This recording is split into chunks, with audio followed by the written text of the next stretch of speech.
Welcome, my dear friend. Let everything slow. Most Space Marine chapters have a history their own members can recite. The Blood Angels know what happened to Sanguinius in detail, because it is written into their blood, as this channel covered elsewhere. The Ultramarines maintain archives. The Space Wolves sing about theirs at length and at volume.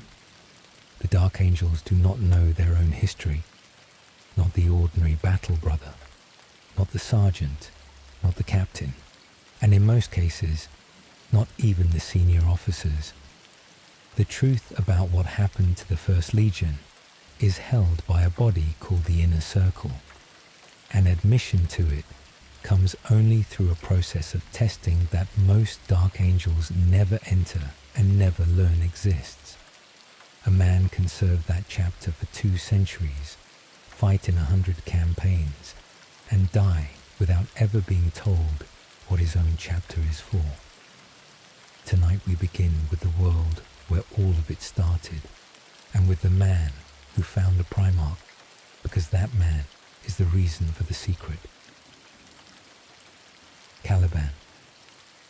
The homeworld of the First Legion was a death world, and the classification was earned in a manner unlike any other Imperial planet.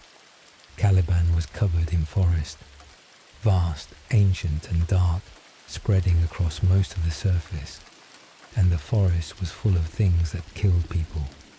The great beasts were the problem. Enormous predators, warped and malevolent, roaming the woodland in numbers that made ordinary settlement close to impossible. Human civilization on Caliban survived in fortified enclaves, cut into the forest, defended continuously, and losing ground. Technology on Caliban had regressed to something the Imperium would later classify as techno-medieval. Castles, swords, chainswords and bolt weapons alongside armor and heraldry, feudal in organization and knightly in culture. And out of that condition came an institution. The Order. The knightly orders of Caliban existed to fight the beasts, and the greatest of them went by one word, the Order. They were monastic. Their fortress monastery stood in the forest, and their members lived under discipline, trained from youth, and spent their lives hunting the things that made the planet uninhabitable. Their reputation was earned. Where other orders held territory or served particular lords, the Order pursued the beasts themselves, and it was the closest thing Caliban had to a civilizing force. Note the shape of that culture before we go further, because everything about the Dark Angels comes out of it. A monastic brotherhood, hooded robes over armor, ritual, hierarchy and secrecy, as ordinary practice rather than as exception. Knights who hunt an enemy that hides in the dark and must be tracked down one at a time. 10,000 years later, a chapter of Space Marines wearing hooded robes hunts a scattered enemy one at a time, in secret, under a hierarchy that keeps its own members ignorant. The Order never stopped. It only changed what it was hunting. Luther. The most important man on Caliban was not the Primarch, and this series will keep returning to that. Luther was a knight of the Order, and by every account an exceptional one. Skilled, respected, charismatic, and ambitious in a way that was entirely appropriate to his position until it was not. He is described as an acclaimed knight and a high-ranking figure, and the trajectory available to him was the ordinary one. Rise through the Order, lead it, and be remembered on Caliban as the greatest of its knights. Then he went into the forest and found something. The boy, deep in the woodland, living alone, was a child. He was feral. He had grown up in the deep forest with no human contact, surviving among the great beasts that killed armed knights, and he had been doing it since infancy. Nobody knows how long he had been there. Nobody knows what he ate or where he slept or how a human infant survived a single night in that forest, let alone years of them. What is known is that Luther found him and brought him out and did not kill him. That decision deserves marking. A feral child living among the beasts, on a world where the beasts were the enemy, encountered by a knight whose whole occupation was killing things that came out of the woods. The obvious reading was that this was another monster. Luther brought him back to the order instead, and named him and raised him. The name was Lionel Johnson, taken from an old Calibanite tongue, and it means the lion, the son of the forest. What Luther did for him. The relationship that followed is the foundation of everything, and it was, for a long time, a good one. Luther taught him. The boy from the forest had no language, no manners, no understanding of human society, and Luther supplied all of it. He brought him into the order, trained him, sponsored him, and stood beside him as he rose. And rise he did. Lionel Johnson was a primarch, though nobody on Caliban knew the word, and what that meant in a feudal monster hunting society was immediate and total dominance. He outfought everyone. He outplanned everyone. Within a remarkably short time, he was leading the order rather than serving in it. Together, Luther and the Lion did what nobody on Caliban had managed. They organized a campaign against the great beasts, and they finished it. The forests were cleared. The predators that had held human civilization to a handful of fortified enclaves for generations were hunted to extinction. Caliban became habitable. That is the achievement the two of them share, and it is worth holding on to through everything that comes after. Before any of the tragedy, there was a man who found a wild child in a forest and raised him, and together they saved their world. The first crack. And the trouble started immediately after the victory, which is a pattern this account will see again. With the beast gone, Caliban's knightly orders had no enemy.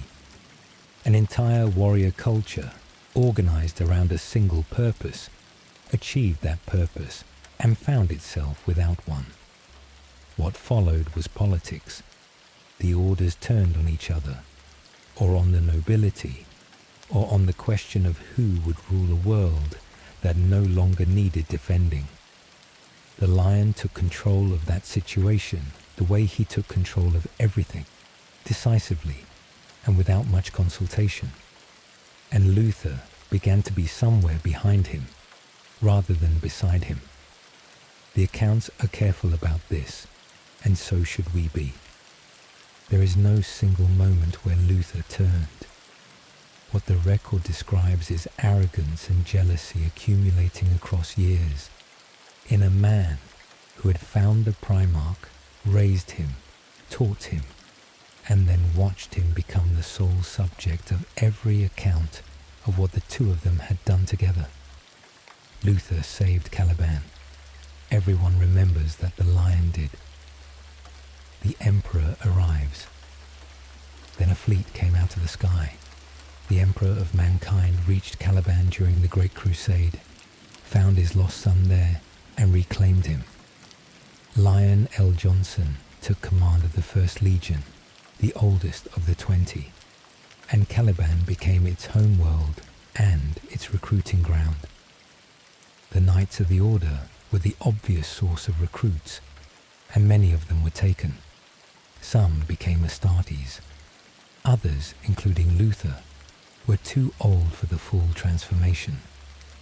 That detail matters more than any other in this part. Luther received partial augmentation. He became something more than human and less than a space marine, stronger and longer lived than any Calibanite, but permanently outside the brotherhood he had helped create. the one man who could claim to have made the lion, was barred from becoming one of his sons. He was made second in command of the legion regardless, and by all accounts he was good at it. But the arrangement had a shape to it now, and the shape was this. The man who raised the lion was junior to the lion, excluded from the transformation the lion's other followers received, and dependent on the lion's favor for a position he had once held in his own right. What the beasts were. Something about Caliban's great beast deserves examining, because the game's own material has never settled what they were, and the uncertainty matters. They were not ordinary predators. The accounts describe them as warped, malevolent, and unnaturally difficult to kill, in numbers that no natural ecology could sustain on a single planet. The available reading is that Caliban was warp-touched, that the beasts were a manifestation of chaos rather than a species, and that the forest had been producing them because something on or under that world was feeding the process. If that reading is right, the lion and Luther did not clear a wildlife problem. They spent their youth killing demonic manifestations without ever being told what they were fighting, on a planet whose condition nobody had explained to them. And they never finished the underlying cause, because they never knew there was one. That possibility hangs over everything this series will describe. A legion raised from a world that may have been corrupted from the start, whose whole founding achievement was the removal of a symptom. The First Legion. A word about what the lion inherited, because the First Legion was unusual before he ever reached it. They were the first, and the word carries its plain meaning here. The earliest legion the Emperor raised, fielded on Terra, and in the earliest campaigns before most of the primarchs had been found. That meant they had a history of their own before their father arrived. Terran veterans who had fought under the Emperor's direct command, with their own traditions, their own hierarchy, and their own sense of what the First Legion was for. And they were versatile. The First Legion's approach was to master every discipline rather than specialize. Siege, void war, armor, ranged close assault, all of it, held in a single force. Where other legions became famous for one thing, the Dark Angels were expected to be adequate at everything and excellent at most of it. Then the lion arrived and remade them in the image of Caliban. Hooded robes, monastic orders within the legion, knightly ranks, a structure of inner brotherhoods, some of which knew things the others did not. The Terran veterans of the First Legion watched a feudal culture from a forest world get grafted onto the oldest military formation the Imperium possessed, and the friction that produced runs quietly under the Legion's whole history. The two halves, which produced a division that this series will follow to its end. The First Legion after Caliban contained two populations.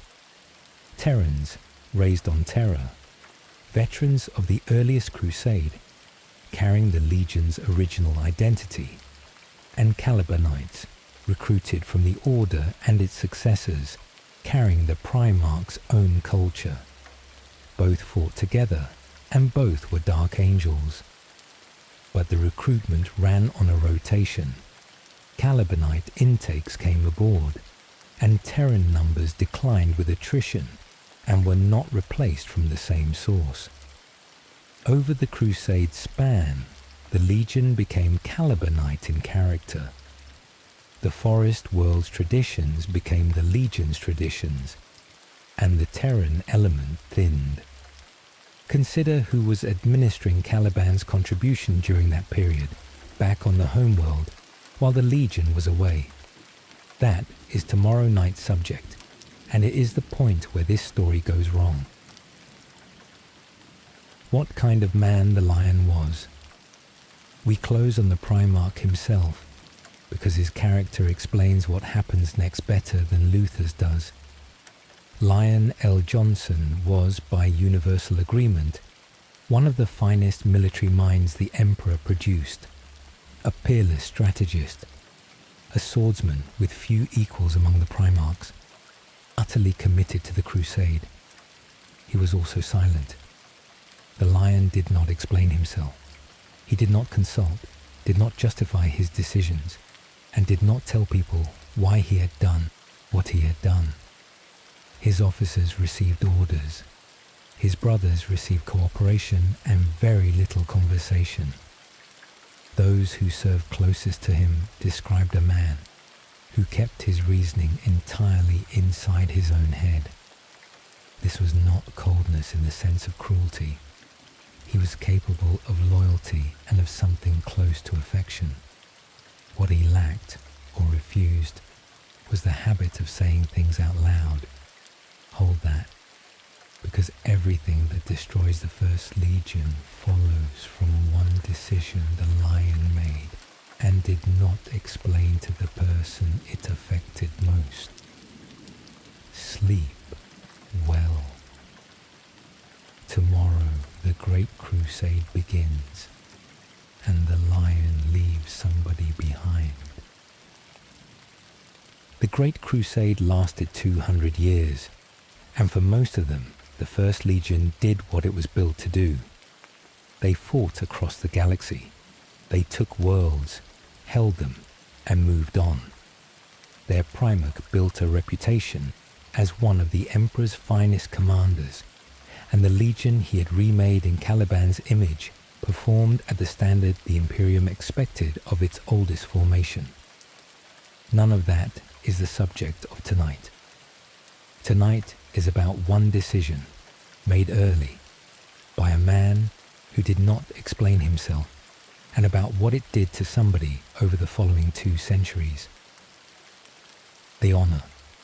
When the First Legion left Caliban to join the crusade, somebody had to stay. A Legion homeworld requires administration. Recruitment has to continue. The Order's successor institutions have to function. The planet has to be governed, and new intakes have to be trained and sent out to the fleet. That is real work, and it matters. The Lion appointed Luther to it. The appointment was presented as an honor, and by the ordinary logic of the Imperium, it was won. Command of the Homeworld, authority over the recruitment that would replenish the Legion, and the trust of a Primarch. Officers across the crusade would have taken such a posting gladly. Luther took it as an exile. Why he read it that way? The 2 readings are both available, and the Lion never adjudicated between them, which is the whole problem. Read it as an honor, and it says, I am giving the world that made us to the man I trust most, because nobody else could be relied on with it. Read it as a removal, and it says, I am putting you somewhere you cannot interfere with my command, on the far side of the galaxy, indefinitely. Luther had reasons to reach the second reading. He was the older man. He had found the Primarch and raised him and been surpassed by him. He had been denied full transformation into an Astartes on grounds of age, which meant he could never be what the Lion's other followers were. And now, the man he had raised was assigning him to garrison duty, while the Legion went to conquer the galaxy without him. The accounts are direct about what happened next. The appointment bred bitterness in Luther's heart, and it did so over a span this account has to state with precision, because the length of it is the point. He sat on Caliban for the better part of 2 centuries. What the Lion did not do. Here is the failure, and it belongs to the Primarch rather than to Luther. The Lion never explained. This series established last night that Lion L. Johnson did not justify his decisions, did not consult, and kept his reasoning inside his own head as a matter of habit, rather than as an occasional lapse. That trait, applied to a competent officer receiving an unwelcome posting, produces friction. Applied to the man who pulled him out of the woods and made him what he was, across 200 years of silence, it produces something else. There is no record of the Lion writing to Caliban to explain the appointment, no visit to reassure, no acknowledgement of what Luther had given up. The primarch made a decision he considered correct, communicated the order, and went to war. And a man with a grievance, left alone with it for 2 centuries, does not stay where the grievance started. He develops it. What Caliban became. Meanwhile, the Homeworld changed, and the change is worth following because it produced the material Luther would later use. Caliban continued to supply recruits, and those recruits went to the fleet. What stayed behind was a population of aspirants who had not been selected, warriors who had been rejected for the transformation, and administrators, and a growing number of Astartes who had been sent home. That detail matters. Across the crusade, dark angels were rotated back to Caliban, some wounded, some assigned to training duties, some for reasons the records do not specify. They arrived on a world administered by a man who had been left behind, and they joined a population that had also, in one way or another, been left behind. Caliban filled up with people who were not with the legion. Luther governed all of them. He was competent at it, respected, and by every account effective without qualification. He also had 200 years to explain to a captive audience how it felt to be given a garrison while the primarch took the glory. The order beneath the order. Something else was happening on Caliban during those years, and this is where the story stops being about hurt feelings. The ruinous powers found him. The exact mechanism is not recorded in a form anyone can point to, which is characteristic of how chaos works, and this channel covered the general pattern in another series. What is recorded is the outcome.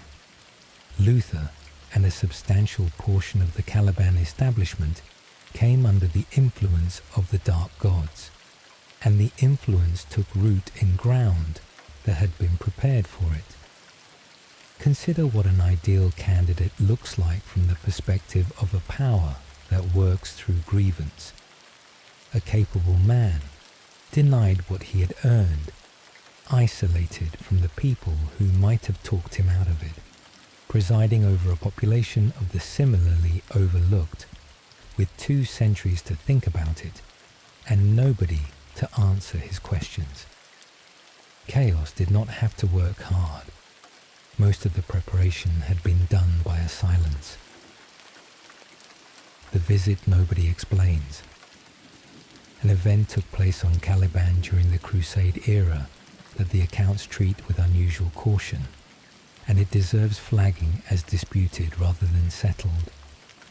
The Lion returned to Caliban at one point during the Crusade, found something wrong, and acted on it.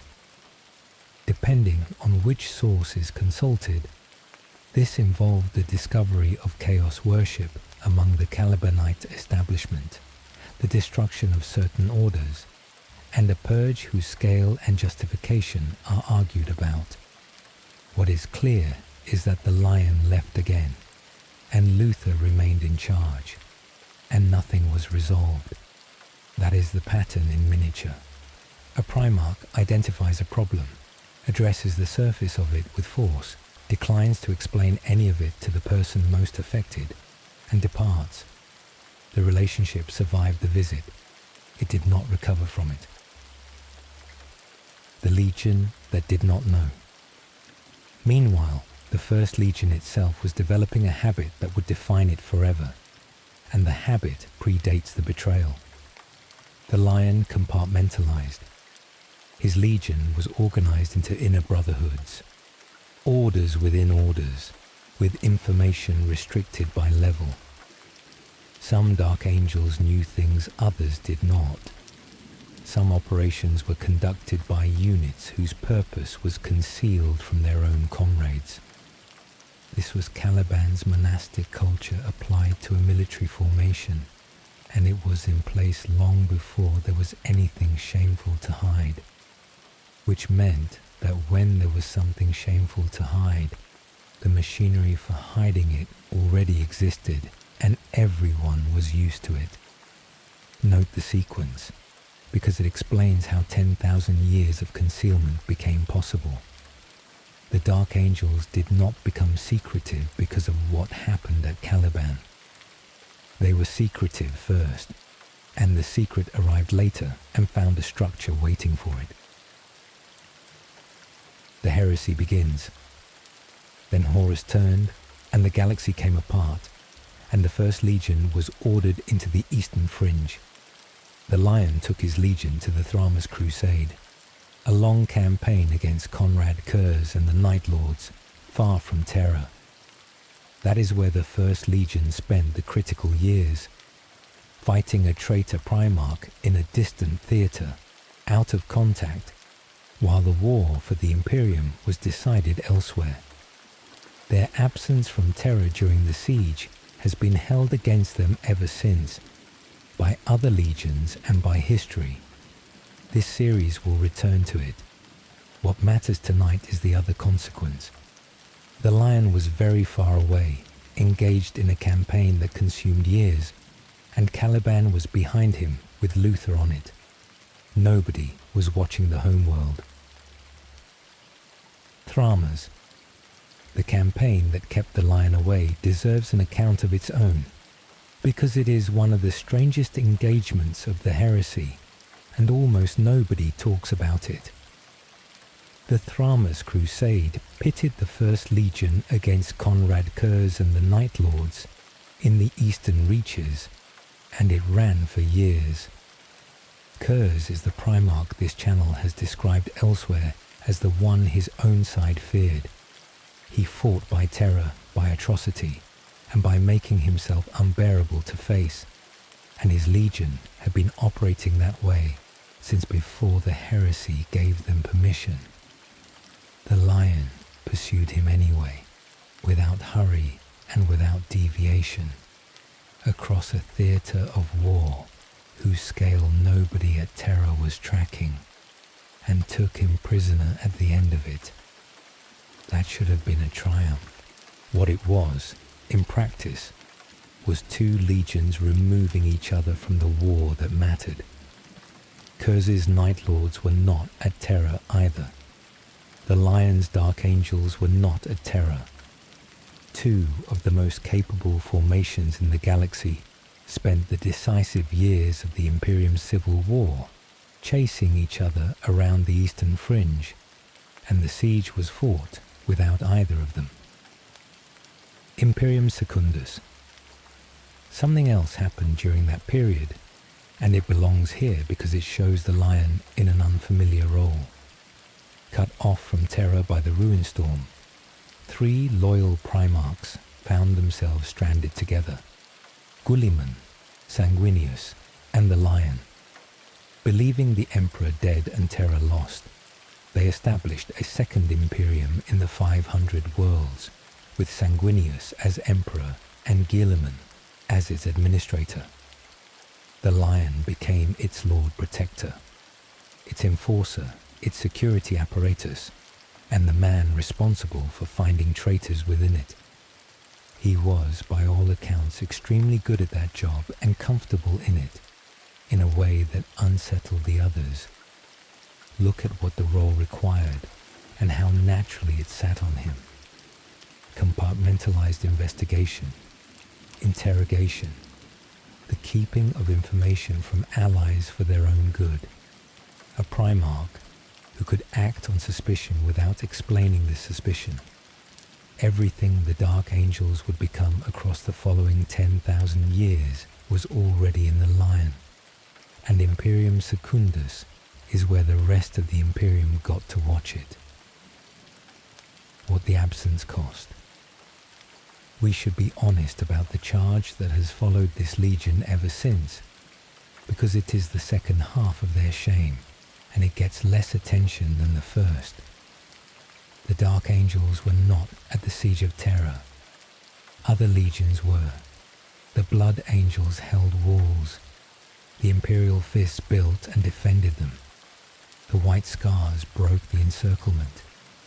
Guilliman came late and came anyway. The First Legion, oldest of them all, was in the eastern fringe and arrived after it was over. The official position is that they were engaged. That is true.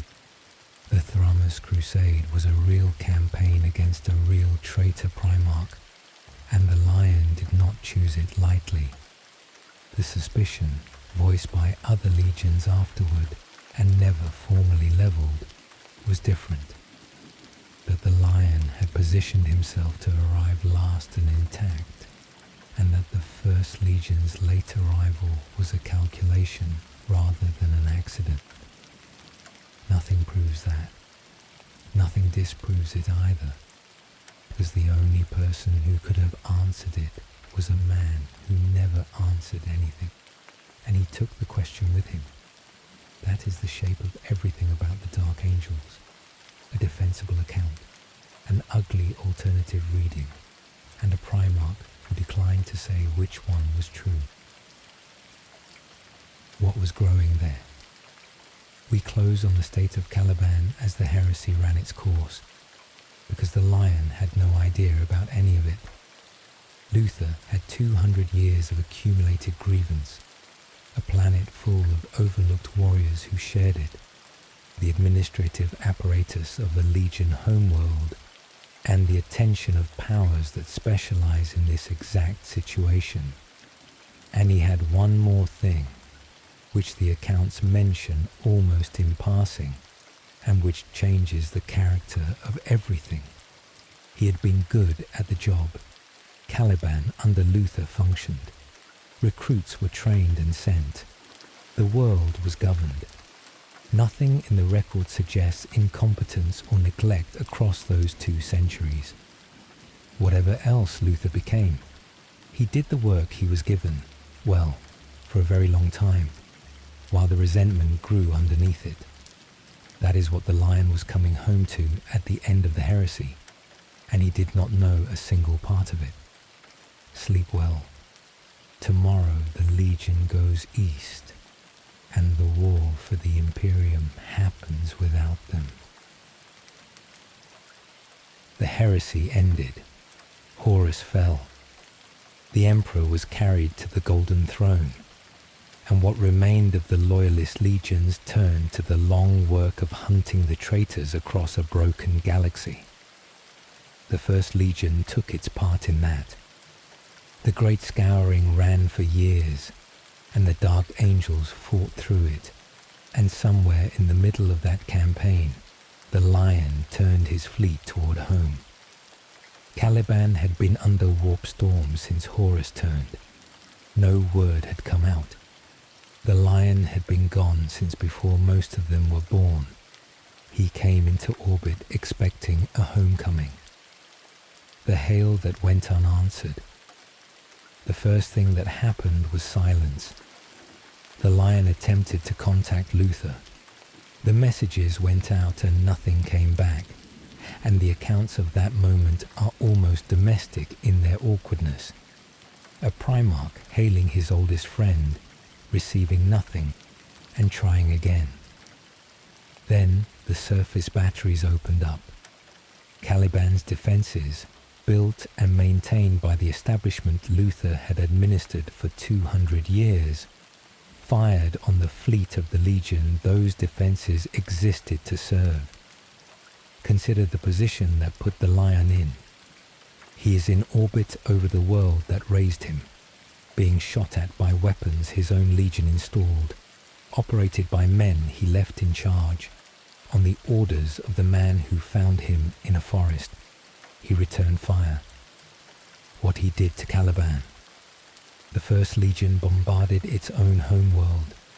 That decision has been argued about ever since, and the arguments have merit on both sides, so let us state it plainly, rather than resolving it. The Lion's fleet opened on Caliban's surface. The bombardment was heavy, and it was aimed at the fortress monasteries, the defense installations, and the orders that had turned. Whole regions of the planet were devastated from orbit before a single Dark Angel set foot on the ground. The defensible reading is that he had no choice. Planetary defenses capable of engaging a Legion fleet can't be assaulted without suppression, and the men operating them had already declared themselves by firing first. Any commander would have done the same. The other reading is harder to dismiss. The Lion had 200 years of not asking questions behind him, arrived to find a situation he did not understand, and reached for orbital bombardment within hours. He did not negotiate. He did not investigate. He did not, so far as any account records, ask why. The world he and Luther had saved together burned, and then he went down to the surface. The duel. The two of them met in single combat, and what happened is recorded with more emotional detail than almost anything else in the heresy's aftermath. They fought. The Lion was a primarch, and Luther was a partially augmented mortal with the powers of chaos at his disposal, and the fight went longer than that difference should have allowed. The Lion won. He wounded Luther, put him down, and stood over him, and he could not kill him. The record does not hedge on this. Faced with his oldest and dearest friend, beaten and helpless, the primarch who had shelled the planet that morning found he could not put a blade through him. Luther was not merciful. From where he lay, he struck the Lion with a sorcerous blast, and it went through him, and it was mortal. The moment after. What happens next is the reason this story is a tragedy rather than a betrayal narrative. Luther looked at what he had done. His friend, the boy he had found in a forest and raised, the man he had taught to speak, lay dying at his feet because of a blow he had struck himself. And in that moment, the thing that had been working on him for 200 years let go, or he saw past it, or both. He began to weep. The accounts use that word, not remorse expressed later under interrogation, not a confession extracted over centuries in a cell. He wept immediately, standing over the primarch, having realized how far he had gone, and the ruinous powers watching a champion collapse into repentance at the exact moment of his victory, responded the way they respond to disappointment. The world comes apart. They tore Caliban to pieces. A warp storm of enormous scale broke over the planet, and the world that had produced the Order, the Lion, Luther, and the First Legion came apart under it. The surface was torn open. The forests, the fortress monasteries, the cities, the ground itself, all of it broke and was scattered, and every chaos-tainted Dark Angel on that planet was pulled into the warp and thrown across space and time. That is what happened to the Fallen. No battle defeated them, no force captured them, and nobody executed them. They were seized by the powers they had served and distributed, at random, across the length and breadth of history. Some of them landed in the past, some in the far future, some on worlds nobody has mapped. They arrived alone, scattered, with no contact between them, in eras that had nothing to do with the one they left. which is why the Dark Angels have been hunting them for 10,000 years and have never finished. The quarry is not hiding. The quarry was thrown. What was left? When the storm cleared, Caliban was gone. One piece of it remained, the section of the planet's crust on which the Order's original fortress monastery had stood survived intact, floating in the void where a world used to be. The Dark Angels took it. Over the years that followed, they reshaped that fragment into a mobile fortress monastery, engined and armoured and capable of moving under its own power, and they called it the Rock. Their home is a piece of the planet they destroyed, carrying the building where their primarch was raised, and they have been flying it around the galaxy for 100 centuries. Luther survived. He was captured on the surface, weeping, and taken aboard, and imprisoned in the deepest cells of the fortress that used to be his home. He is still there. That is tomorrow night. The lion. And the primarch did not die. The Dark Angels of that generation believed he had. He was mortally wounded. He was drawn into the warp, and he was lost, and the Legion recorded the death of Lionel Johnson and mourned him. The truth of it is one of the best kept secrets in the Imperium. The lion came out of the warp again, not long afterward, on the rock itself. A primarch's own nature had been sufficient defense to keep the ruinous powers from taking him, and what emerged was a comatose body rather than a corpse. And the Watchers in the dark found him. The Watchers are small hooded figures who inhabit the rock, whose origin nobody has established, whose purposes are their own, and who have never explained themselves to anybody. They led the wounded primarch down into the deepest chamber of the fortress, and there he was placed in stasis. He has been asleep in there ever since, healing for 10,000 years. Who counted as a traitor? Before we leave the battle, a question the setting has never resolved, and this account will come back to more than once. Not everyone on Caliban had turned. The planet held Luther's inner circle, who had gone over to Chaos. It also held rank-and-file Dark Angels stationed there, aspirants in training, administrators, Calibanite auxiliaries, and a civilian population who had lived on that world their whole lives. When the surface batteries fired, the men operating them were following orders from the recognized authority on the planet. When the bombardment came down, it fell on regions rather than individuals. And when the warp storm seized the tainted and threw them across time, it did not stop to sort the corrupted from the merely obedient. The Dark Angel's subsequent position is that every one of the fallen is a traitor requiring repentance. That position is convenient, and it may be wrong. Fallen met by the chapter down the centuries have insisted they were loyal, that they never knew what Luther was doing, and that they were thrown into the warp by an event they had no part in.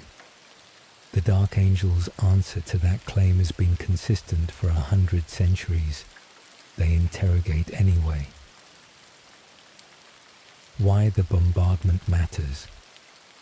There is a further problem with the chapter's account of itself, and it concerns what the Loyalists did rather than what the traitors did. The First Legion destroyed its own homeworld surface, not the ruinous powers and not Luther. The orbital bombardment came from the Lion's fleet, ordered by the Lion, executed by Dark Angels. The warp storm that finished Caliban came afterward, and the chapter's own telling emphasizes it heavily, for a reason that is easy to understand. If Caliban was destroyed by chaos in retribution for Luther's repentance, then the loyalists are victims of a catastrophe. If Caliban's surface was already burning when the storm arrived, the picture is less clean. Both are true. The chapter tells one of them. That selectivity is worth noting because it is the first instance of a habit that becomes the chapter's defining characteristic. The Dark Angels did not begin concealing things when they discovered the fallen. They began the day the smoke cleared, and the first thing they edited was their own conduct. What nobody asked. We close on the question the survivors did not put to their prisoner. Luther was taken alive, weeping and imprisoned. He is the only person in the galaxy who could explain the whole of what happened on Caliban, what he had done, when he had turned, who among his followers had known, and which of them were innocent. He was available for questioning for the entire 10,000 years that followed. The chapter has interrogated him. Interrogator chaplains exist as an office in part because of him, and the answers he has given have shaped the chapter's understanding of its own history. But the survivors of Caliban made their decision about concealment within days of the battle, before any of that questioning could have produced a full picture. They resolved to hide the truth first and investigate second. And the investigation has been conducted ever since inside a structure built to keep its findings from getting out. An institution that decides on the verdict before hearing the evidence tends to keep finding what it decided. What the survivors decided. We close on the decision that made the Dark Angels what they are, and it was made in the days immediately after all of this. The surviving loyalists knew everything. They had seen the Homeworld fire on the fleet. They had seen the bombardment. They had seen Luther brought aboard in chains and the fallen pulled into the sky. And they understood what it meant. An entire wing of the First Legion had turned to chaos. If that became known, the Imperium's response would be the one it always is. The whole gene line condemned, the chapter and its successors declared traitor, and every Dark Angel hunted to extinction. So they closed ranks and swore an oath. Nobody would learn of the treachery. Not the Inquisition, not the other legions, not the Imperium, and not the Dark Angels themselves. The era immediately after the fall of Caliban is the only period in the chapter's history when any single brother knew the whole of what had happened. Those men were sworn to hide it, and they hid it, including from the recruits who came after them. They chose concealment over confession, and they chose it for a defensible reason. And everything the Dark Angels have done for 10,000 years follows from that hour. Sleep well. Tomorrow we go down into the rock and into the cell where Luther is still weeping. There is a mobile fortress monastery moving through Imperial space, and the Imperium regards it as one of the great assets of the Adeptus Astartes. It is heavily armed. It carries a chapter. It can translate through the warp under its own power, and its guns can engage a fleet.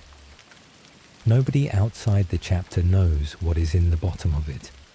Tonight we go down through the rock, level by level, to the two things at the very bottom, and then back up to look at the apparatus built to keep anyone from asking about either. What the rock is. The upper reaches are the part everybody sees. The rock is built around the fortress monastery of the Order, the building where the lion was raised and where Luther trained him, preserved intact on the fragment of crust that survived the destruction of Caliban. Around and beneath it, 100 centuries of construction have accumulated. Plasma reactors, warp engines, weapon batteries capable of orbital bombardment, docking facilities, armories, training halls, apothecaria, and the accommodation for a chapter of 1,000 Astartes and its considerable support staff. From outside, it reads as a marvel of imperial engineering and a monument to the First Legion's antiquity. From inside it is a building sitting on top of a much older problem. The levels nobody mapped. The deeper sections of the rock have never been mapped end to end by the chapter that lives in them. That is stated in the chapter's own material, rather than inferred. Below the inhabited levels, the structure descends into passages, chambers, and vaults, whose extent nobody has established, and expeditions into them do not always come back with a complete account. Some of that is Caliban's original fortress and its foundations. Some of it predates the Order entirely. Some of it was cut by the chapter itself in the early centuries, and then sealed and forgotten. And things lived down there. The chapter's records acknowledge dangers in the lower rock without specifying them, and the practical arrangement is that ordinary battle brothers do not go below a certain depth and are not told why. A chapter that keeps a secret at the bottom of its own fortress has an obvious interest in that fortress being unmappable. The cell. At the deepest accessible level behind seals that only a handful of individuals can pass, there is a chamber, and in the chamber there is a man. Luther has been there for 10,000 years. He is alive. Whatever the partial augmentation did to him, combined with whatever chaos did afterward, produced a lifespan that has outlasted every generation of the chapter that guards him. And he is not, by any account, a raving thing. He is lucid. He converses. He receives visits from the chapter's most senior figures and speaks with them, and what he says has shaped the Dark Angels' understanding of their own past across 100 centuries. He also weeps, still. The repentance that came over him on Caliban did not lift when the storm cleared, and the man in that cell has spent 10,000 years in the condition he entered it in, aware of what he did, unable to undo it, and waiting. What he is waiting for. Luther believes the lion will return. He has said so consistently across the whole span of his imprisonment. He believes that the lion is coming back, that the two of them will be reconciled, and that his own repentance will be accepted. The chapter's senior officers have treated this, as a rule, as the delusion of a very old prisoner. Note where they were standing while they thought that.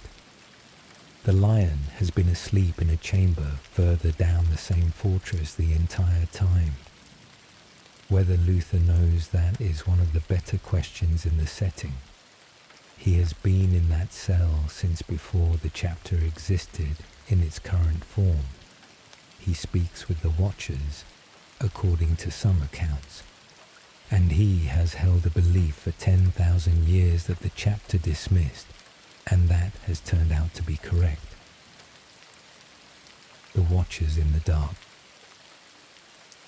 The small hooded figures deserve their own section, because nobody has ever explained them, and the chapter has stopped asking. They inhabit the rock. They are child-sized, robed, silent, and they appear where they choose. They carried the wounded lion down to the deepest chamber after Caliban, and they have attended him since. They are not servants. The chapter does not command them, cannot summon them, and has no authority over them whatsoever. They act on their own reasoning, and they have never disclosed it. What they do is watch and occasionally intervene. They have been recorded assisting the chapter at critical moments and withholding assistance at others. They tend the lion. They are present at certain rites, and they say nothing. Theories about their nature run from old ones to servants of the emperor, to something native to Caliban that was there before the order.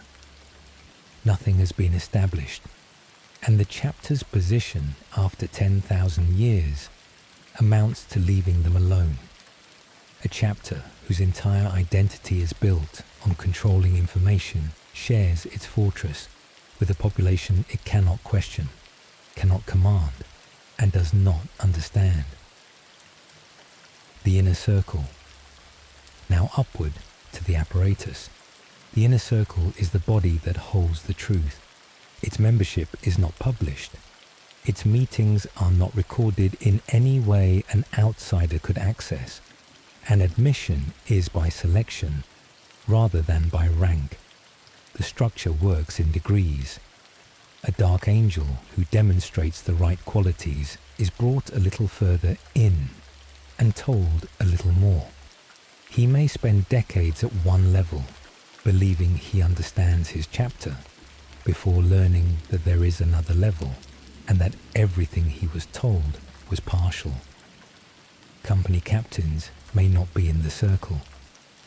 Members of the Deathwing and the Raven Wing, the chapter's elite formations, are more likely to be, because those formations are used for the work the secret requires, and at the top, the Supreme Grand Master, and a small number of others know all of it.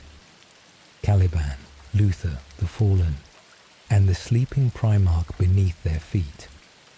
The rest of the chapter knows that they are the Unforgiven, that there is a shame in their past, and that penance is owed. They are not told what for. The interrogator chaplains. One office exists to do the actual work, and it has no equivalent in any other chapter. Interrogator chaplains are spiritual leaders and inquisitors at once. They lead the chapter's rites, and they interrogate captured fallen, and the two functions are considered the same function. Their purpose is to extract a confession, not information, though information is taken. Repentance. A fallen who admits his treachery and repents is considered absolved, and only then is he killed. Consider the arrangement that produces. The chapter's most senior spiritual figures spend their careers torturing individual prisoners until those prisoners say a particular thing, and regard the saying of it as the salvation of the prisoner's soul. They are sincere about that. The interrogator chaplains believe they are performing a mercy, and by the chapter's theology, they are. And they conduct this work in secret, aboard the rock or in isolated facilities, on prisoners the Imperium does not know exist, taken in operations the Imperium is not told about. The two wings. The chapter's elite formations exist for reasons the rest of the Imperium has never been given, and their organization is unlike any other chapters. The Deathwing is the first company. Terminator armor exclusively, bone white plate, veterans of long service. Every chapter has a first company. Almost none of them fields Terminators as standard for the entire formation, and none of them paints it white. The Raven Wing is the second. Bikes, land speeders, fast attack, black armor. Again, every chapter has a second company. None of them is a dedicated rapid reaction force with an armory built for pursuit. Set the two together and the function becomes clear. The Raven Wing finds and pursues. When a fallen is located, the Raven Wing is what moves, fast, to run him down and hold him. The Deathwing arrives to finish it. Terminator armor is the correct answer to fighting a Chaos Space Marine who has had 10,000 years to accumulate gifts in an enclosed space without allowing him to escape. The Imperium sees two unusually specialized companies. What it is looking at is a manhunt apparatus with an interception arm and a capture arm, maintained at full strength for 100 centuries for one purpose: how they explain themselves. Which raises the practical question of what the Dark Angels tell everyone else, because they operate alongside other Imperial forces constantly. They tell them very little, and they have built a reputation that makes the reticence acceptable. The chapter is known across the Imperium as aloof, secretive, and difficult to work with. Its officers withhold information from allied commanders. Its detachments break off from joint operations without explanation. It has been known to abandon an engagement mid-campaign and depart, leaving allies to finish the fight when something more important came up. Other chapters find this intolerable and say so, and the reputation serves the chapter perfectly. An organization that behaves strangely for reasons it will not disclose consistently for 100 centuries stops being asked at some point. The strangeness becomes the Dark Angel's known character rather than a set of individual events requiring explanation. They have made their own secrecy unremarkable by being secretive about everything all the time, including things that do not matter. The successors. One more layer, and it extends the arrangement across a dozen chapters. The Dark Angels have successors: the Angels of Vengeance, the Angels of Absolution, the Angels of Redemption, the Consecrators, the Guardians of the Covenant, and others. Collectively, they are called the Unforgiven. All of them observe the same rites. All of them hunt the fallen. All of them maintain an inner circle, an interrogator chaplain corps, and the same structure of graded ignorance, which makes the concealment a standing arrangement across an entire family of chapters rather than one chapter's policy, coordinated at the highest levels, spanning the Imperium. And their attitudes differ in a way that reveals something. The Angels of Absolution believe the shame has been sufficiently atoned for and conduct themselves with less penitential severity. The Angels of Vengeance take the opposite view and are known for their harshness. Two chapters, the same secret, opposite conclusions about whether 10,000 years of penance has been enough. Neither of them can settle the question, because settling it would require an authority above the inner circle, and there has never been one.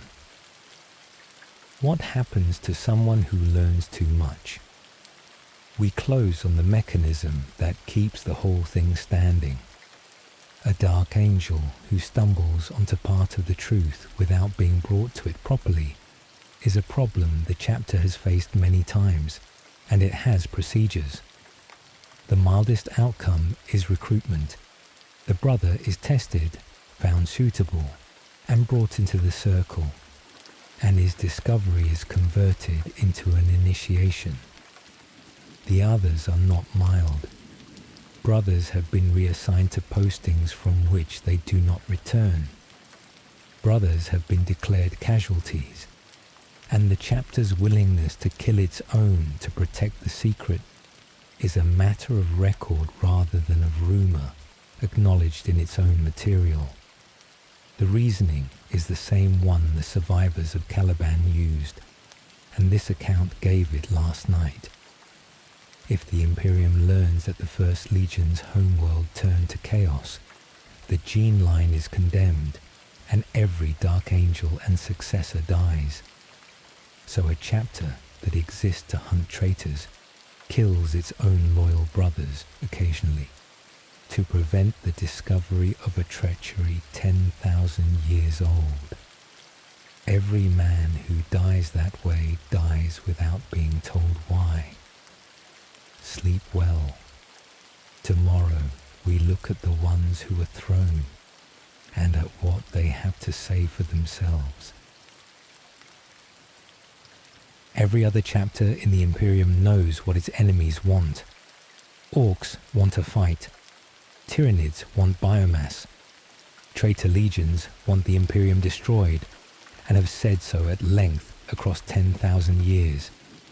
The Dark Angels hunt an enemy that has never issued a demand, never assembled an army, never claimed a world, and never once acted as a group. Tonight we look at the Fallen, and at the problem that makes them unlike any other quarry in the setting. Nobody can say for certain what they are. What happened to them? Last night described the mechanism, and it deserves one more moment here, because everything about the Fallen follows from it. Defeat is the wrong word for it. The warp took them as Caliban came apart, and flung them across time and space. Take the word scattered at full weight.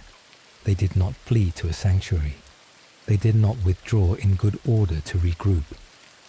Individual men were picked up by a storm and deposited, one at a time, in eras and locations with no relationship to each other or to the moment they left.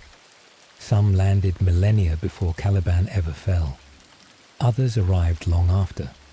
Some on worlds that had no name when Caliban fell, and no inhabitants when they landed.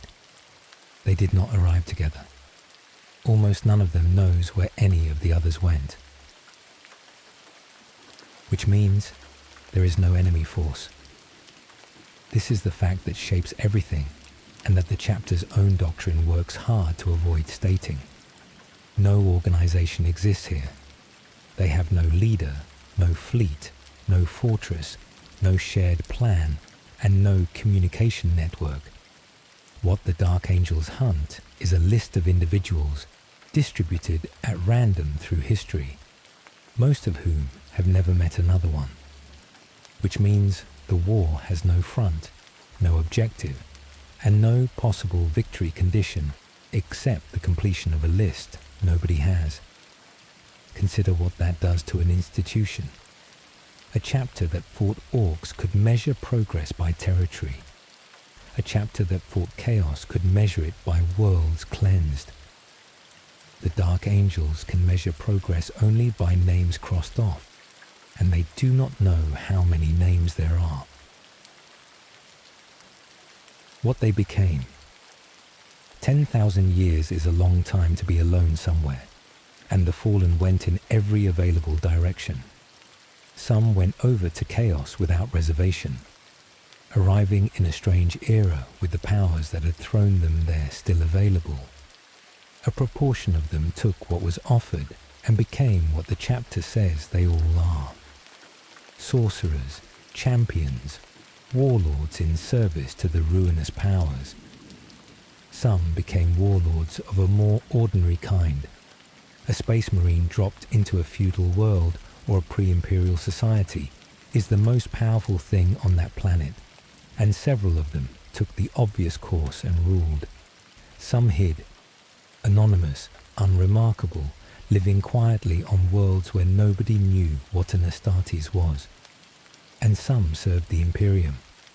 That last category is the one the chapter finds hardest. Fallen have been encountered fighting for the Imperium, in positions of authority, having spent centuries doing precisely what a loyal space marine would do. They are taken anyway. The ones who say they were loyal. Here is the problem at the center of this series, and the setting has never resolved it. A substantial number of the Fallen deny they ever betrayed anything. Their account holds together, and nothing obviously refutes it. They were stationed on Caliban when the fleet arrived overhead. They did not know what Luther had done. Some of them were not even in a position to know there was anything to know. The world was bombarded, the storm came, and they were thrown, and they have spent the intervening millennia trying to work out what happened to them. Under that account, treason never entered into it. They are casualties of something they never touched, punished by the warp for standing on the wrong planet. The Dark Angel's response is fixed. Every fallen is presumed guilty, must be captured, must confess, and must repent. And there is a reason the chapter cannot afford to entertain the alternative. If some of the fallen were innocent, then the loyalists who bombarded Caliban killed their own, and the 10,000-year hunt has been executing men for being in the wrong place. An institution built on penance for a shame cannot survive discovering that the shame was partly its own doing.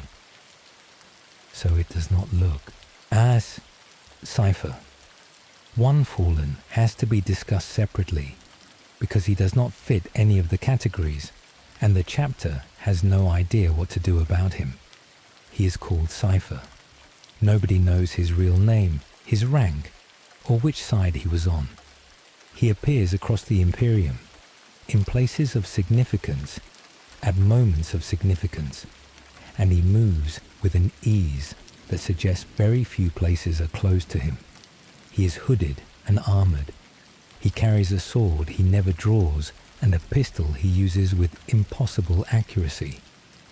He also carries a sword strapped to his back, and the chapter believes it may be the lion's own. What he wants is unknown. His movements over 10,000 years show a pattern, and the pattern points at terror. Cypher appears to be traveling by a route nobody can predict toward the Imperial Palace. Why is the question? Some in the chapter believe he intends to kill the Emperor. Others believe he intends to return the sword. Others believe he intends to confess on behalf of all the fallen, at the only authority that could grant absolution. He has been captured more than once by the Dark Angels and by the Inquisition. He has escaped every time, and the escapes have a quality that suggests he was never held so much as visiting. The chapter wants him more than any other fallen, and has never come close to keeping him. Astellan. If Cypher is the mystery, Astellan is the argument. Maria Astellan was a Terran-born officer of the First Legion, captured by the Dark Angels and interrogated at length. And his interrogation is one of the most quoted documents in the setting. He did not deny his history. What he denied was the framing. Astellan's position is that the lion was the problem, that the primarch's Calibanite culture, his secrecy, his purges and his silence were corrosions imposed on a legion that had been functioning perfectly well under the Emperor before he arrived, that the Terran veterans watched a feudal warlord from a forest world remake the oldest legion in his own image, and that objecting to it was loyalty rather than treason. He also claims he never worshipped chaos and never intended to. The chapter's interrogator chaplain heard all of it, and the account survives because someone recorded it, and nothing in it has ever been formally refuted. Astellan was executed. Why the argument matters. The reason to spend time on one prisoner is that his testimony makes a structural point the chapter cannot answer. If Astellan is telling the truth, then chaos corrupting a jealous man covers only half of what happened on Caliban. There was also a real dispute inside the First Legion about what the Legion should be, between Terrans who had served under the Emperor's own hand and Calibanites who served the Lion. Under that reading, some of the men on that planet had nothing to do with chaos. They were the losing side of an argument, and the argument had merit, and the chapter's entire penitential apparatus depends on that not being the case. The Unforgiven repent for a treachery. If it was partly a schism, the whole theology changes shape. 10,000 years of interrogator chaplains have been extracting confessions of treason from men who, in some proportion of cases, may have been confessing to something else under duress. What repentance buys them? We close on what happens at the end of the process, because it is the coldest thing in this account. A captured fallen is interrogated until he repents. When he repents, he is absolved. Then he is executed. There is no second outcome. Repentance does not earn release, rehabilitation, or return to the chapter. It earns a clean death, and by the chapter's theology, the salvation of a soul that would otherwise be lost. The interrogator chaplains believe this, and the belief appears to be sincere.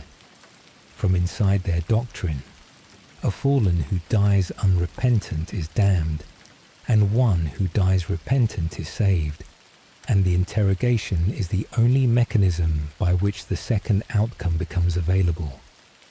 So the men who lead this chapter's rites spend their working lives coaxing a single sentence out of prisoners, and then killing them, and count the killing as the successful outcome. And every one of those men, before he dies, has been told what he is guilty of by the people who need him to be guilty of it. How they are found. The practical business of locating individual men scattered through history deserves description, because the method explains a great deal about how the chapter behaves. They wait for reports. The Dark Angels maintain no network of agents and no intelligence apparatus comparable to the Inquisition's. What they have instead is attention, a standing interest in any account, anywhere in the Imperium, of a space marine behaving strangely, appearing where no chapter is deployed, or wearing colors nobody recognizes. Rumors reach them through Imperial channels, through allied chapters, through the ecclesiarchy, through traders. Most of it is worthless. Occasionally something in a report matches a pattern, and a strike force moves, which explains the chapter's conduct on joint operations described last night. A Dark Angels detachment that abandons a campaign without explanation has usually received word that a lead has surfaced somewhere else, and the lead outranks the war. To the Allied commander left holding the line, this is desertion. To the Dark Angels, it is the one thing they exist for. What the hunt costs everyone else. The consequences of that priority fall on people who have no idea they are paying them. Imperial commanders have lost battles because a Dark Angels force withdrew. Worlds have been abandoned mid-defense. Allied units have been left in positions that required Astartes' support that then departed.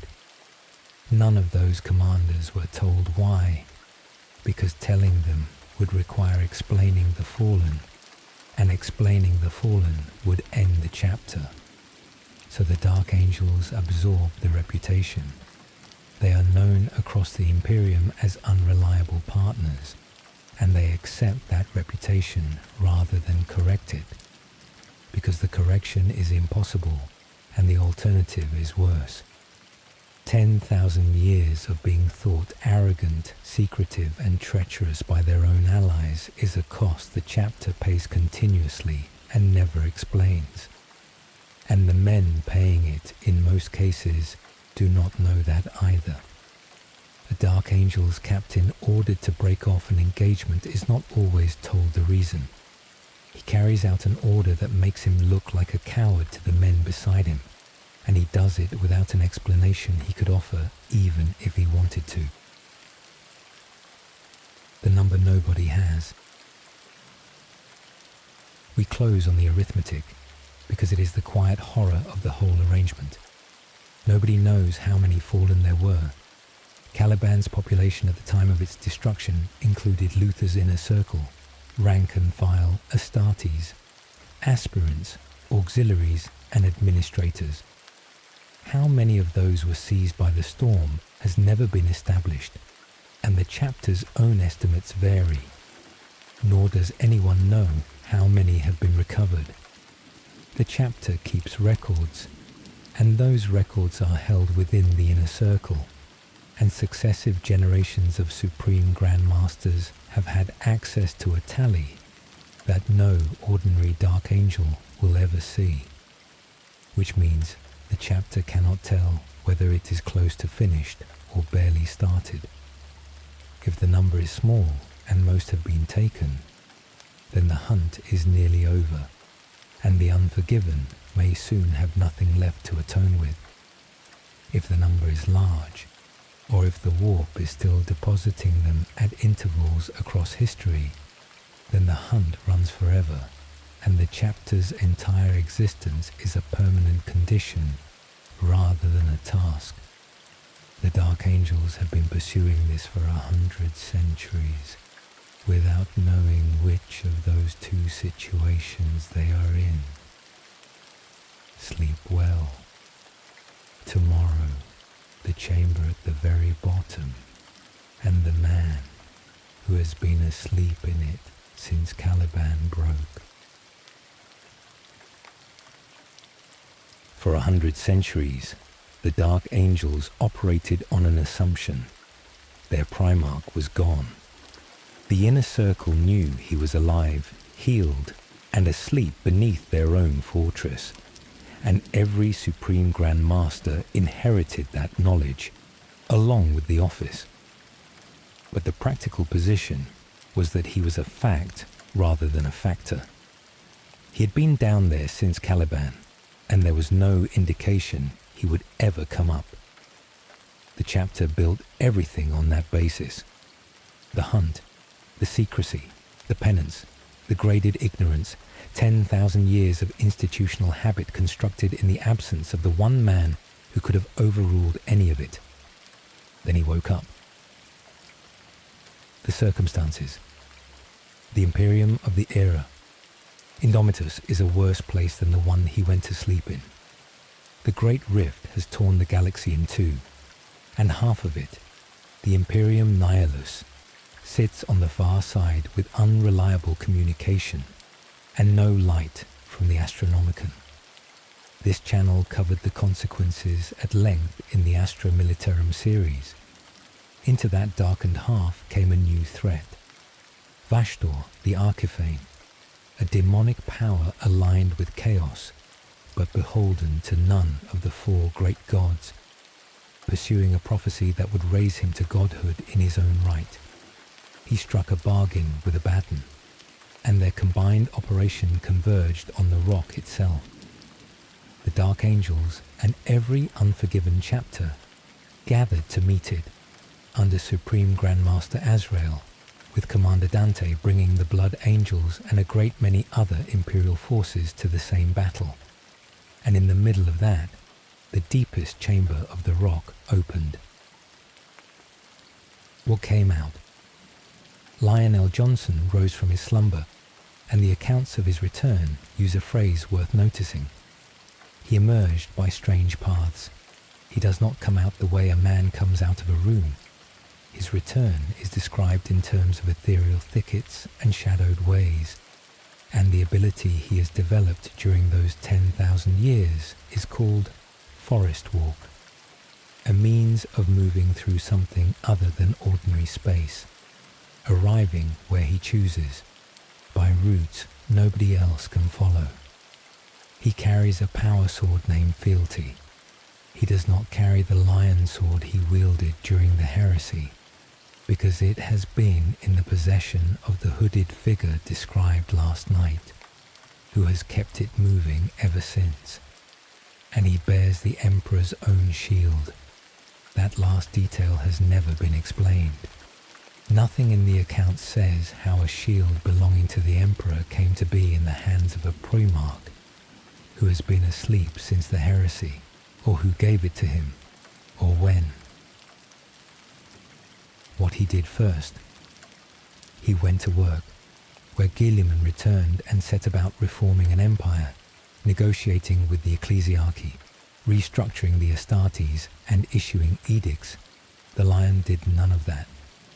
He entered the Imperium Nihilus and started hunting. The chapter's own material describes him as going straight into the fighting, tracking threats across the darkened half of the galaxy, appearing where he was needed and departing. Note the shape of that, because it should be familiar. A figure who arrives without warning, acts, and leaves without explanation. A commander who does not consult, does not justify, and does not tell anyone what he is doing. 10,000 years of sleep changed nothing about how he operates.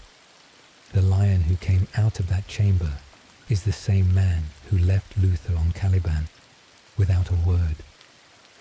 What he thinks of the Imperium. One thing about his return has surprised everybody, and it is worth stating plainly.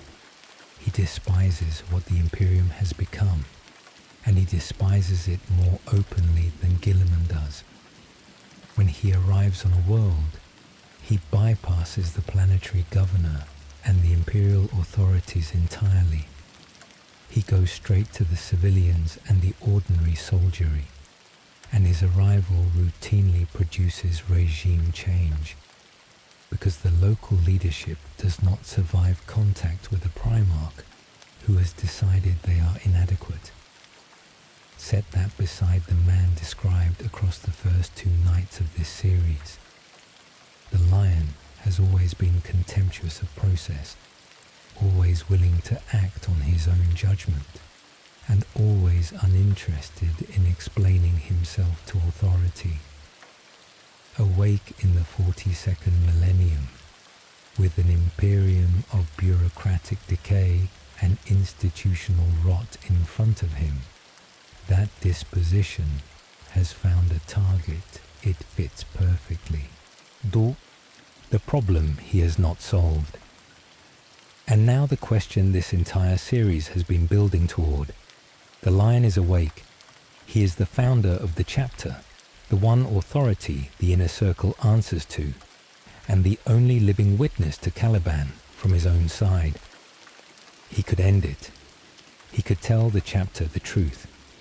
He could rule on the status of the scattered, dissolve the concealment, and lift from his chaplains a task he could settle in an afternoon. He has not. The chapter's secret remains. The hunt continues. The graded ignorance persists, with brothers still being told partial truths, and still dying without explanation when they learn too much. The primarch, who could resolve all of it, has been awake for some time now, and has said nothing about any of it. The prisoner was right. There is one consequence of the awakening that the chapter has had to absorb, and it concerns the man in the cell. The prisoner in the deep cell has said one thing consistently since he was put there.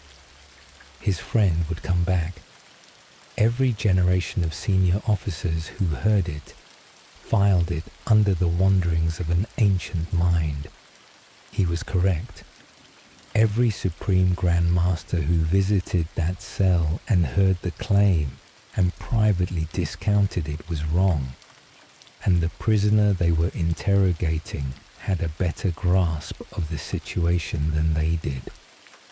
What that does to the chapter's confidence in its own judgment about Luther is not something the accounts address, but an institution that has spent 100 centuries treating a man's central belief as madness, and then watched it come true, has a problem it cannot easily set down. Luther is still in the cell.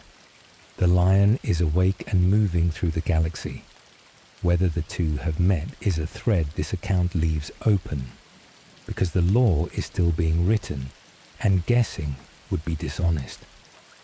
Mirror Caliban. One further development belongs here, and it reopens something from the first night of this series. Among the things the lion has encountered since waking is what the accounts call Mirror Caliban, a version or reflection of his lost homeworld, reached through the paths he now walks, whose nature he has been attempting to unravel. That opens a possibility the chapter has never had to consider. Caliban was destroyed, and its surviving fragment became the rock. That has been settled fact for 10,000 years. If something answering to Caliban still exists in some form, then the founding catastrophe of this entire chapter may be less final than its whole theology assumes. The Lion has been investigating it. Nothing on record says he has told the Dark Angels what he found. What 10,000 years brought? We close on the accounting, because the return puts a different light on everything that came before it. The chapter concealed the truth to prevent the gene line being condemned. That was the reasoning given on the third night of this series, and it was defensible at the time. They then maintained the concealment for 100 centuries, hunting individuals across history, torturing confessions out of prisoners, and killing their own brothers to keep the secret. And throughout all of it, the single figure with the standing to order otherwise lay 2 levels beneath them, mended, waiting on a moment nobody could forecast. He is up now. The chapter's leadership has him. The secret could end this year. It has not, and the Lion is not saying why. And the men of that chapter continue to go into battle carrying a shame that has never been explained to them by anybody, including the man responsible for it. 2 primarchs, 2 returns. The comparison with Caliban is worth making properly, because the 2 awakenings could not be less alike, and the difference says everything. Caliban came back and said about administration. He restructured the Astartes, created the primaries, issued reforms, and spent an enormous proportion of his time in rooms arguing with the ecclesiarchy and the high lords about how the imperium should function. He also talks. Caliban's despair at the state of things is a matter of public record, because he has said it out loud, repeatedly, to people who wrote it down. The Lion does neither. He issues no reforms, sits on no councils, and has produced no documents. He sets down on a world, removes whoever is failing it, and goes, which means the Imperium now has 2 return primarchs with the same diagnosis and opposite methods. One is trying to repair the institution from inside its own procedures. The other has concluded the procedures are the problem and works around them entirely. Neither has said much to the other. Their reunion, when the accounts get to it, is not described as warm. What the chapter got back. There is a practical question underneath the Lion's return that the Dark Angels have had to answer for themselves. Is he theirs? He founded the chapter. Its entire culture came out of Caliban and out of him. Its structures, its rites, its hooded robes and its inner orders are his design, and he does not spend his time with them. The Lion operates across the Imperium Nihilus on his own initiative, with a small retinue, appearing where he judges he is needed. He is not commanding the Dark Angels as a formation. Azrael remains Supreme Grand Master, and the chapter continues to run itself. For a chapter that has spent 10,000 years defining itself by his absence, the arrival of a Primarch who is present in the galaxy but not present with them is a peculiar outcome. They have him back, and they have not got him back. The one thing that would change the chapter's entire existence, a ruling from the Lion on the fallen, is the one thing he has not provided. What he has been doing down there. We close on a question the accounts raise and refuse to answer. and it is the most unsettling thing about the return. He was not unconscious for the whole of it. The forest walk did not come from nowhere. The lion emerged from that chamber with an ability he did not possess when he entered it, capable of moving by paths that no other primarch uses and that nobody has explained, which means something happened to him during the 10,000 years. He learned, or was taught, or was changed. The watchers in the dark attended him the entire time, and whatever passed between them is not recorded anywhere a dark angel could read it. The man who went into that chamber was a primarch of the Great Crusade. The man who came out moves through ethereal paths, carries the Emperor's shield without explaining how he got it, and investigates a version of a world that was destroyed 100 centuries ago. The chapter got its founder back. It has no way of knowing what else came with him. Sleep well. Tomorrow, we look at what all this secrecy has cost, and at whether any of it was worth it. 6 nights have described the decision and its machinery. Tonight we total up what the decision has cost, because the chapter has never done that arithmetic in any form an outsider could read, and the sum is larger than any individual part of it suggests. The brothers. Start with the ones who paid first hand, because they are the least discussed. A dark angel serves his whole life inside an institution that lies to him about its own nature. He is told he is unforgiven. He's told a shame exists. He performs rites of penance whose object is withheld from him, and he fights an enemy whose identity is concealed. If he is capable and trusted, he may be brought inward in stages and told a little more, and discover that what he believed was partial. Should he be capable and unlucky instead, he may work something out on his own, and then the chapter's procedures apply. An earlier night in this account set out what those procedures include. Postings nobody comes back from, and names entered in the rolls as combat losses. The chapter has killed loyal brothers to keep this quiet, and the justification has not changed since the day the storm cleared. Each one of them was a loyal Astartes, whose only offence was working something out. The ones who never get in. There is a subtler cost that affects far more brothers than the executions do. Most dark angels never enter the inner circle. They serve, they fight, they rise to sergeant or captain, and they die in the Emperor's service without ever being told what their chapter is for. Consider what a career looks like from inside that. Decades of penitential ritual for an unnamed offence. Orders to break off engagements without explanation.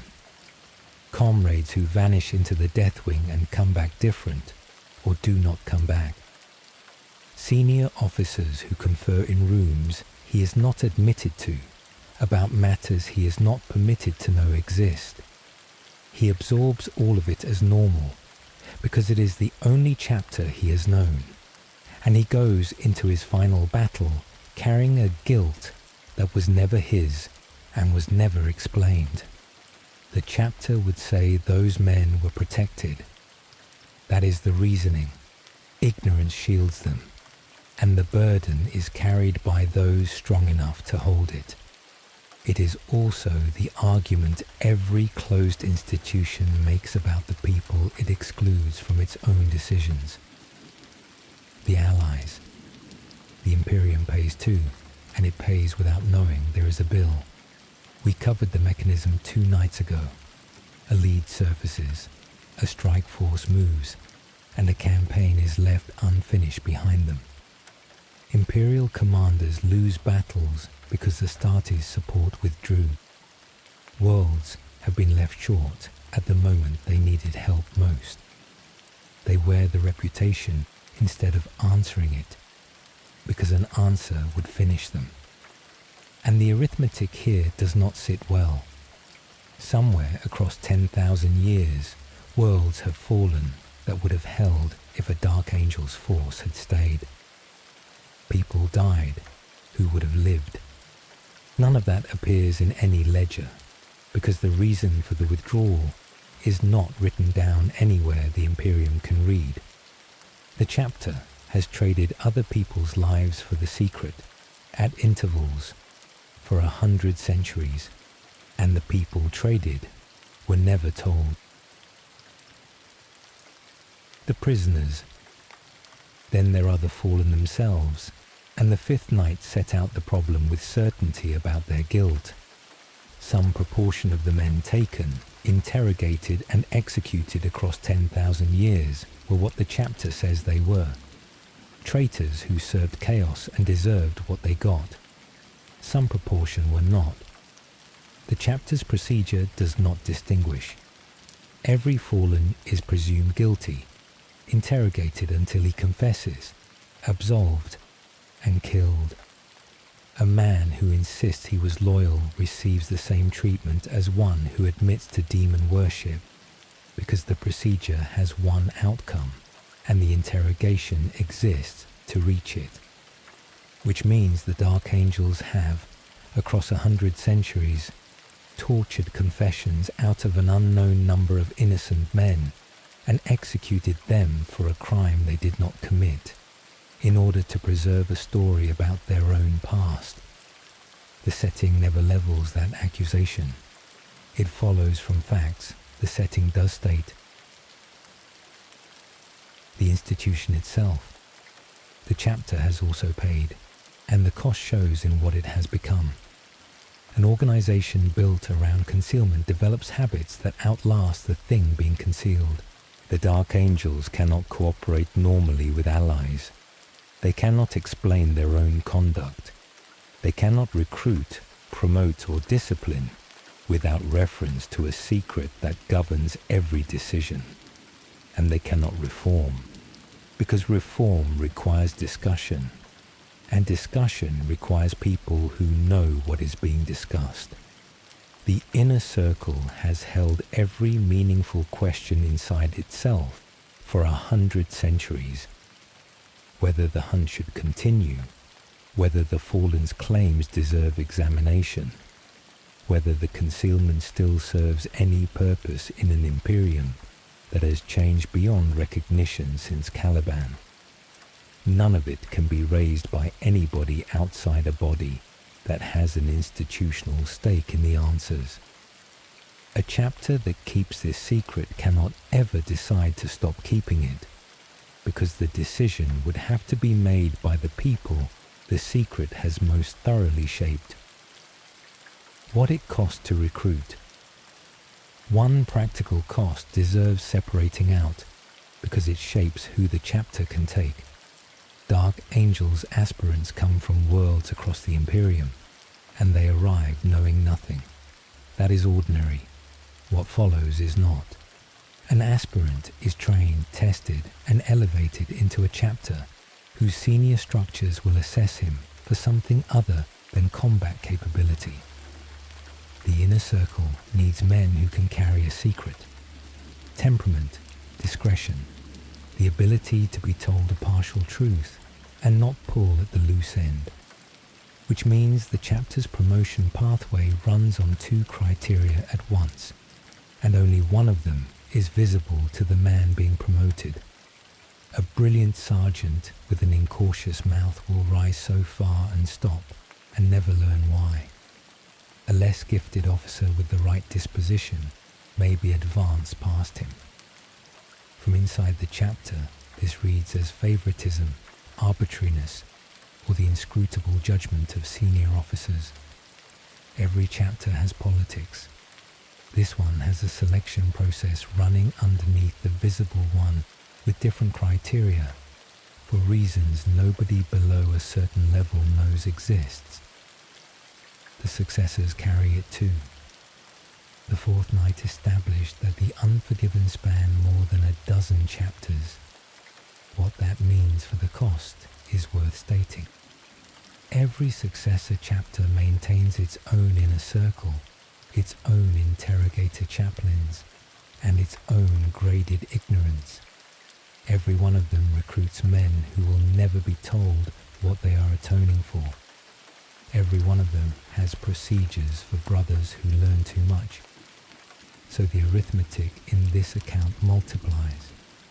It is not one chapter's thousand Astartes carrying an unexplained shame. It is somewhere over a dozen chapters across 10,000 years, which puts the number of men who lived and died inside this arrangement somewhere in the hundreds of thousands. None of them chose it. Men dead for 100 centuries settled it while their world was still burning, and everybody born into the arrangement since has received it without a vote. The comparison nobody makes. We close with a comparison the setting invites and never states, because it puts the chapter in an uncomfortable position. The Inquisition conceals dangerous knowledge from the Imperium. It maintains information nobody else is permitted, operates outside normal authority, and kills people who learn things they should not. The Dark Angels regard the Inquisition with deep suspicion and have gone to considerable lengths to keep it away from the Rock. And the two institutions are running the same operation on the same principle. Both believe the truth would do more harm than the concealment. Both police their own with lethal force. Both are staffed by people convinced they are protecting the Imperium from itself. The difference is that the Inquisition conceals things about the galaxy, and the Dark Angels conceal one thing about themselves, which makes the chapter's hostility toward Inquisitors slightly more explicable than it first appears. You cannot allow an organization built to uncover concealment anywhere near a fortress, with a prisoner at the bottom of it. The case for it. Now the other side, because this account would be dishonest without it. The reasoning has never changed, and it has never been refuted. Let the truth about Caliban reach Terra, and the outcome is not in question. Condemnation of the bloodline, excommunication of the parent chapter, and every successor drawn from it. A hunt and an ending. The Imperium has done precisely that to lines guilty of far less, and it does not weigh what the current generation did or failed to do, which would remove somewhere in the region of a dozen Space Marine chapters from the Imperium's order of battle, in a galaxy that is losing permanently over the actions of men dead for 10,000 years. Cowardice played no part in the calculation made on the day Caliban burned, and neither did career. Those men were protecting a fighting force the Imperium needs, from an Imperium that would destroy it for something nobody living had done. They were probably right. That is the uncomfortable part. What the secret has become. We close on the thing that has changed, because 10,000 years has done something to the arrangement that nobody planned. The original decision protected people who existed. The survivors of Caliban were real men facing a real threat of extermination, and the concealment kept them alive. Every generation since has inherited the concealment along with the office, and has maintained it, and has been shaped by it. At some point across that span, the secret stopped being a measure and became the chapter's identity. The Dark Angels are the Unforgiven. Their rites, their formations, their hunt, their entire self-understanding is built on a shame they cannot name and a task that cannot be completed. which raises a question nobody in the chapter is positioned to ask. If the lion ruled tomorrow that the fallen were forgiven and the secret could be told, what would be left? An order built on atonement across 100 centuries would have to discover what it amounts to with none. And the men who have carried that penance their whole lives in ignorance of its object would learn at last what they had been atoning for, and that they had never needed to. Sleep well. Tomorrow, the last night, and the question of whether anything about this can end. 7 nights ago, this account opened with a claim that this is a chapter kept ignorant of its own past, where a warrior can give 200 years of service and go to his death without ever learning what he was serving. We have walked through all of it. Tonight we ask whether any of it can finish. The 3 things that would have to happen. Start with the mechanics, because the ending has requirements and none of them are met. The hunt would have to be completed. Every fallen accounted for, every name crossed off a list nobody has, in an operation with no known total and no way of establishing one. The secret would have to be released. Somebody with the standing to do it would have to tell the chapter, and then the Imperium, what happened on Caliban, and survive the consequences. And the penance would have to be accepted as sufficient. Some authority would have to rule that 10,000 years is enough, and that the unforgiven can stop being unforgiven. Not one of those 3 is achievable by anybody currently in a position to attempt it. Why the hunt cannot finish. The first requirement fails on arithmetic, as the 5th night set out. Nobody knows the number. Caliban's population when the storm came included Luther's circle, ordinary Astartes, aspirants, auxiliaries and administrators, and how many were taken has never been established. So 2 entirely different situations are indistinguishable from where the chapter stands. Perhaps only a handful were taken, most have since been run down, and the task is close to finished. Perhaps thousands went into the storm, or the warp is still setting them down at intervals across the centuries, in which case the task has no end and never had one. 100 centuries of hunting have produced no answer to that question, because answering it would require knowing what was lost, and the only person who might have known was on the surface when the bombardment came down. Why the secret cannot be released. The second requirement fails on a calculation that has held since Caliban and has never been refuted. Release the truth and the Imperium condemns the bloodline. That was the reasoning of the survivors, described on the 3rd night, and the 7th night set out why it was probably correct. What has changed since is the scale of what would be lost. In the immediate aftermath, it was 1 legion survivors. Now it takes in the founding chapter and the dozen-odd brotherhoods raised from its stock, in a galaxy already halved and already losing. The passage of time has made the concealment harder to justify and more expensive to abandon at the same rate. Every century of silence adds to the list of things that would come out with it, and every century adds chapters to the number that would be destroyed. An arrangement that becomes more costly to end the longer it continues has a name in ordinary life, and the name is a trap. Why the penance cannot be discharged. The 3rd requirement fails for a reason the 6th night uncovered and the chapter has not absorbed. There is now an authority who could rule on it. The lion is awake. He has not ruled.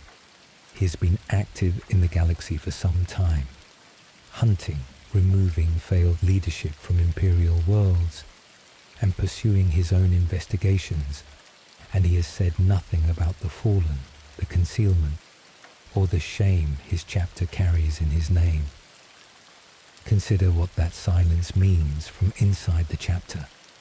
Every interrogator chaplain, every member of the inner circle, and every Supreme Grand Master has spent their life executing a policy the founder could confirm or overturn with a sentence. He is available. He is not speaking, which is the same thing he did to Luther at the beginning, and which this account has followed for 7 nights as the root of everything that went wrong. What they would be without it. There is a further obstacle, and it sits inside the chapter rather than in any external condition. The 7th night raised it, and it belongs here as the closing problem. The Dark Angels have been defined by penance for 100 centuries. Their rites, their formations, their 2 wings and their inner orders all rest on a guilt none of them can put a name to. Take it away, and what remains is a Space Marine chapter with unusual traditions and no reason for most of them. That is not a small consideration for an institution. Organizations that solve their founding problem often struggle to survive it, and the Dark Angels have had 10,000 years to become the thing they do, rather than the thing they were. The first night described the knightly order of Caliban, which cleared the great beast from its world, and then found itself with no enemy and turned on its neighbors. The chapter that came out of the order has spent 100 centuries making sure it never runs out of enemy again. What this story has been about. We can now say what this series has been describing, because it has never been about traitors. It is about a silence. A man did not explain a decision to the person it hurt most, and that person had 2 centuries alone with the not explaining, and the ruinous powers reached him somewhere in the middle of it. That is the whole origin, and everything since has followed from it. The survivors then chose silence themselves, for reasons that were defensible, and built an institution around it. That institution has kept its own members ignorant, killed loyal brothers, executed men who may have been innocent, and abandoned allies mid-battle, all in service of not saying a thing out loud. And the founder is awake now and is continuing the silence. 10,000 years of a chapter's history, and the mechanism at the center of it is one person after another declining to explain themselves. What might break it? Before we close, the possibilities the setting leaves open because there are some. Cypher is traveling toward Terra, as the 5th night described, and nobody knows why. Should he mean to lay the whole matter before the throne and ask forgiveness for his scattered brothers, then the ending arrives from the last direction the chapter would choose, from one of the hunted, acting alone, with nobody's permission. The lion could speak. Nothing prevents it except his own character. Luther is still alive in the cell, still repentant, and the one prediction he made has already come true. Whether he has anything else to say that the chapter has been too certain to hear is a question the chapter has not asked, and Mirror Caliban exists, whatever it is. A founding catastrophe that turns out to be less final than assumed would change the shape of everything. Any of those could break it. None of them is under the chapter's control, which is fitting for a brotherhood whose whole practice has been to control every variable within reach. Good night. Deep inside a fortress made from the last fragment of a murdered world, There is a cell. An old man sits in it. He found a child in a forest once and taught him to speak, and raised him, and cleared a planet of monsters at his side. Then he was left behind without an explanation, and he waited 200 years for one, and something reached him in that waiting. He struck his friend down and understood at once what he had done, and he's been weeping about it since before the Imperium took its current shape. 2 levels below him, a chamber is empty now. The man who slept in it for 100 centuries is out in the galaxy, moving by paths nobody can follow, saying nothing to anybody about any of this. And above them both, 1,000 warriors go about their duties in a fortress whose lower reaches nobody has ever charted, performing rites of penance for an offence that has never been named to them, hunting men they have never been told the truth about, under officers who cannot tell them and would not be permitted to. They are called the Unforgiven. None of them knows what for. Good night, my friend.